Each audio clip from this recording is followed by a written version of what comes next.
A strange truth about trees. Most trees around you aren't alive in the way you think. A tree's living body is only a razor-thin band of cells, squeezed between an inner layer of ancient remains and an outer shell that's also dead. Yet these giants are some of the most extreme organisms on Earth.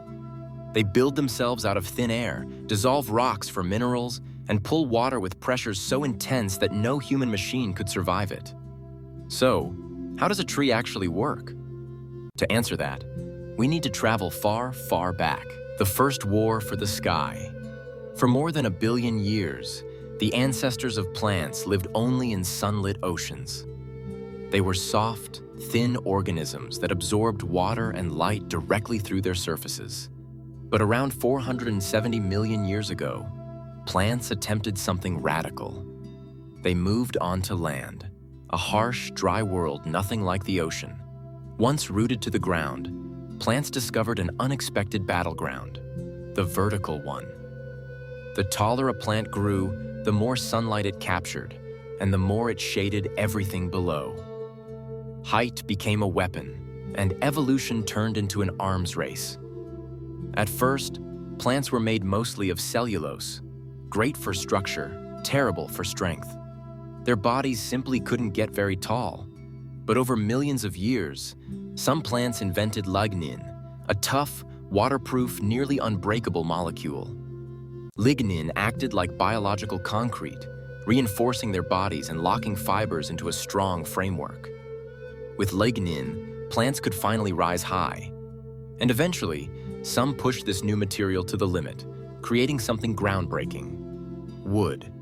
The very first trees appeared, soaring more than 20 meters tall. But height came with new challenges. The impossible problem of height. As trees grew taller, they faced two nearly impossible tasks.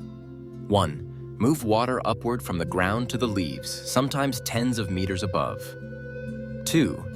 Send sugars downward to feed the roots and trunk. For a cell, this distance is the equivalent of a human trying to work in London while their lunch is in Cairo and their drink is in New York. Trees solved these problems with one of nature's most brilliant growth systems, the cambium, a living factory. Inside the trunk is the cambium, a thin circular band of stem cells. This layer produces two very different armies of cells. One, the inward cells, the xylem. A march toward death cells that grow inward become xylem. As they mature, they fill themselves with lignin, harden, hollow out, and die. What remains are billions of tiny, empty tubes stacked year after year, forming wood. A tree trunk is essentially a massive cemetery of plant cells, but a cemetery with a purpose. These dead tubes create a continuous pipeline that stretches from root to crown. Because water molecules cling to each other like magnets, the evaporation of water from leaves creates a strong upward pull through this pipeline. This process, transpiration, generates enough force to lift water over 100 meters. Humans cannot build a pump that strong. Negative pressure would make the water boil. But a tree's narrow xylem tubes keep water stable, allowing it to rise to incredible heights. Over time, old xylem tubes fill with resins and become heartwood, a shielded, almost unbreakable core. 2. The outward cells, the phloem. The living network cells that grow outward form the phloem, the system that transports sugar and sends signals around the tree. But phloem cells pay a heavy price.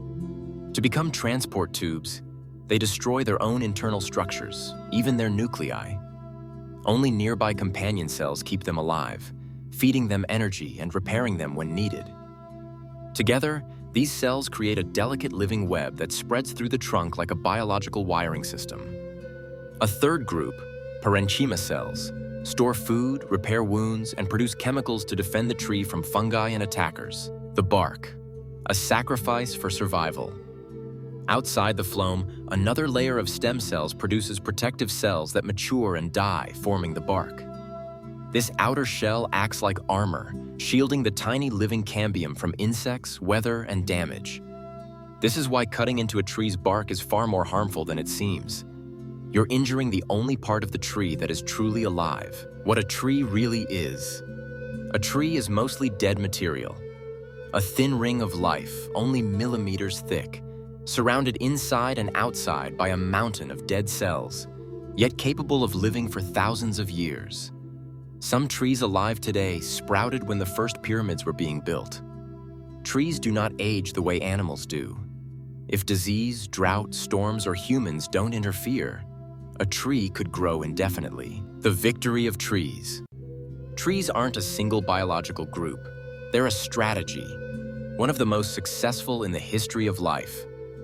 By solving the challenge of height, nutrition, and stability, trees spread across the planet.